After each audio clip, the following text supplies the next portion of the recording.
এত খারাপ মুখোমুখি হতে হবে এটা ধারণা ছিল না আর কি। আমরা শুনতে পাই হঠাৎ করে কি পুরীতে হঠাৎ করে প্রচণ্ড পরিমাণে ঝড় বৃষ্টি হবে।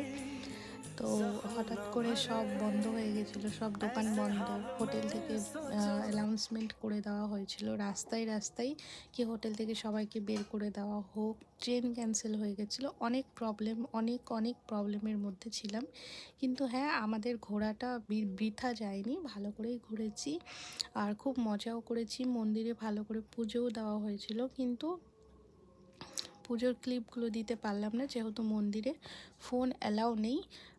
তো আমরা তো একদম ভালো মতো ঘুরে এনজয় করে এসেছি। তো পুরীর ভিডিওর মধ্যে এটাই লাস্ট পার্ট। তো ভিডিওগুলো কেমন লাগলো তোমরা জানিও, সাবস্ক্রাইব করো, লাইক করো। টাটা।